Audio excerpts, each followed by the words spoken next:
Party के लिए काम किया करता था। देखिए चलो मेरे साथ, चलो। अस्सलाम वालेकुम नाज़रीन, आज मैं इश्क मुर्शिद की 12वीं एपिसोड के रिव्यू के साथ आपकी खिदमत में हाजिर हूँ, जिसमें कि फ़ज़ल बख्श की शिब्रा के साथ मासूम सी हरकतें और शरारतें बहुत दिल को भा रही हैं। हम देखते हैं कि शिब्रा बैठ के बुक पढ़ रही होती है और फ़ज़ल बख्श भी किताब पढ़ने का बहाना करके वहाँ आ जाता है। जब वो उसे देखती है तो वो कहता है कि मैं तो अपने इल्म में इजाफा करना चाहता हूँ ताकि अपने गाँव का नाम रोशन करूँ। लेकिन हम देखते हैं कि शिब्रा को उसकी प्रेजेंस से कुछ उलझन सी हो रही होती है और फिर शामिर भी ख्यालों में खो जाता है और वो फिर सोचता है कि मेरी असल में कहानी का एंड क्या होगा। फिर हम देखते हैं कि शिब्रा बहुत खुश होती है क्योंकि उसको हुकूमत की तरफ से मेडल मिल रहा होता है और 5 लाख रुपए का इनाम भी।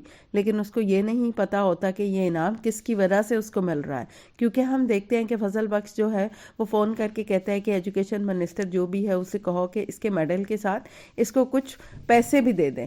फिर सारे घर वाले बहुत खुश होते हैं और शिब्रा कहती है कि चलाओ शुगर फ्री मिठाई लेकर आनी है और उसका हाथ पकड़ती है तो फजल बख्श एकदम से सुन सा हो जाता है और फिर वो उसको कहता है कि दाऊद अली खान की वजह से ये खुशियाँ आपके घर में आई हैं।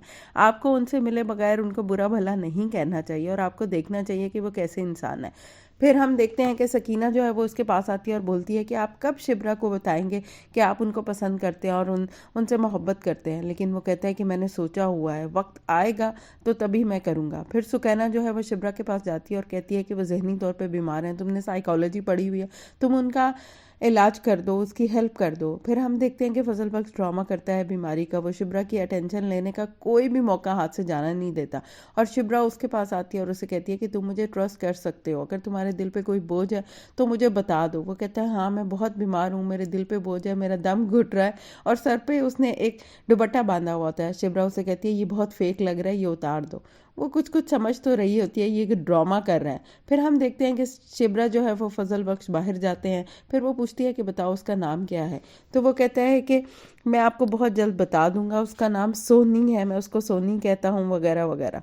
और फिर उससे पूछती है कि तुम उससे पहली बार कब मिले थे, तो उसे याद आता है कि जब वो पहली बार अपनी माँ की कब्र पर गया था तो वहाँ रास्ते में ही उसकी शिब्रा से मुलाकात हुई थी। तो वो उसको बताता है कि मेरी माँ जब चली गई थी तो मेरे लिए सब कुछ ख़त्म हो गया था, ज़िंदा रहने का मकसद ख़त्म हो गया था, क्योंकि ज़िंदा रहने और ज़िंदगी जीने में बहुत फ़र्क होता है। और वो फिर कहता है कि मेरी माँ मुझे कहती थी कि तुमने हिम्मत नहीं हारनी, तुम तो बादशाह हो। फिर मेरी माँ चली गई, फिर मैंने सब कुछ छोड़ दिया, लेकिन जब मैंने उसको देखा तो फिर मेरी दुनिया दोबारा बदल गई और मेरे में जीने की उमंग पैदा हो गई और मैं फिर उसी उम्मीद के साथ अब मैंने जीना शुरू कर दिया है।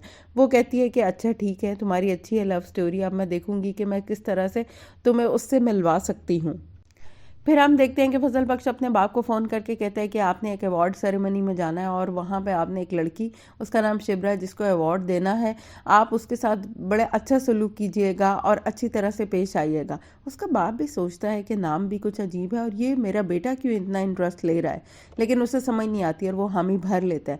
फिर हम देखते हैं कि सुकैना जो है वो फजल बख्श से के बारे में पूछती है और अपनी बहन से कहती है कि यकीनन तुम्हें वो पसंद आ गया। तो वो कहती है नहीं, मैं उसके बारे में नहीं सोच रही, बल्कि मैं तो उस बदनसीब के बारे में सोच रही हूँ जिसे वो पसंद करता है। और फिर नाजरीन, शिब्रा की लव स्टोरी में एक ट्विस्ट आ जाता है, वो भी बुरा सा, क्योंकि हम देखते हैं कि वो ट्रैफिक में फंस जाती है और फिर उसको पता लगता है कि दाऊद अली खान का काफिला यहाँ से गुजर रहा था और किसी जो है मजबूर को उसने कुचल दिया है। और शिब्रा जो है वो फ़ौरन रिक्शे से नीचे उतर जाती है और जाके देखती है कि किसी की डेथ हो गई है। उसको बहुत बुरा लगता है और उसके दिल में दाऊद अली खान और उसके बेटे और उन जैसे लोगों के लिए शदीद नफ़रत पैदा हो जाती है। और फिर हम देखते हैं कि वो अवार्ड लेने के लिए वहाँ पहुँच जाती है और उसको जो है वो बहुत दाऊद अली खान बहुत अच्छी तरह अवार्ड देता है, उसकी तारीफ़ वगैरह भी करता है। वो अवार्ड तो ले लेती है लेकिन ऐसे लगता है वो कहीं खोई हुई है, उसे समझ नहीं आती कि वो खुश हो कि ना हो, कैसा रिएक्ट करे। फिर उसके बाद क्वेश्चन और आंसर का सिलसिला शुरू हो जाता है, सब उससे दाऊद अली खान से सवाल पूछना शुरू करते हैं। फिर उसमें अचानक ना जाने कहाँ से हिम्मत आ जाती है और वो एकदम से माइक पकड़ लेती है और उनसे पूछती है कि आप मुझे बताइए क्या मुझे ये चेक लेना चाहिए कि नहीं लेना चाहिए, क्योंकि आप लोगों की लाचारी और मजबूरी को तो खरीद सकते हैं लेकिन आज की यूथ को आप बेवकूफ़ नहीं बना सकते। और फिर वो सब लोगों से पूछती है कि आज इनके काफिले के नीचे कोई आ गया है तो क्या ऐसे शख्स से मुझे अवार्ड लेना चाहिए? तो सब ऑडियंस ना कर देती है और फिर हम देखते हैं कि शिब्रा वो चेक फाड़ के फेंक देती है। और उधर फजल बख्श जो कि सलमान साहब के साथ हैदराबाद गया होता है, वो ख्यालों ही ख्यालों में बहुत खुश होता है कि आज तो शिब्रा बहुत खुश होगी, उसे अवार्ड भी मिलेगा और मेरा बाप भी उसे देख लेगा और बहुत अच्छी तरह मिला होगा। लेकिन उसको क्या पता कि किस्मत में कुछ और ही लिखा हुआ है। फिर हम देखते हैं कि फजल बख्श वहाँ देखता है कि बच्चे किस तरह गरीब और लाचार हैं, पैसे मांग रहे हैं और सलमान अहमद भी उसको कहता है कि तुम्हारे थर में तो बच्चों का इससे भी बुरा हाल है, क्या कभी किसी ने सोचा है? अब उसे क्या पता ये किसका बेटा है। तो नाज़रीन, मुझे तो लगता है कि ये भी हो सकता है कि फजल बख्श ये सब कुछ जब देखे तो वो एक अच्छा सियासतदान बन जाए, वो वाकई उन लोगों के बारे में सोचना शुरू कर दे और अपने बाप को भी बदल दे और माशरे को भी बदलने की कोशिश करे। तो नाज़रीन, कमेंट्स करके ज़रूर बताइएगा आपको मेरा ये रिव्यू कैसे लगा।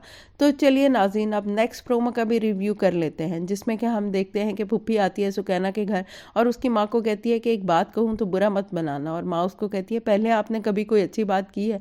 तो नाज़रीन, वो है ही ऐसी फुप्पी है।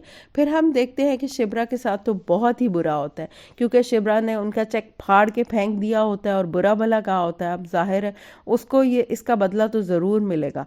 फिर हम देखते हैं कि शिब्रा के घर पुलिस वाले आ जाते हैं और उसके साथ बुरा सलूक करते हैं, तो वो भी उसके मुंह पे थप्पड़ मारती है और पुलिस वाला, जिसको दाऊद अली खान की शय है, वो कहता है कि इस बात के बाद तो तुम्हारे मैंने डेथ वारंट जारी कर दिए हैं।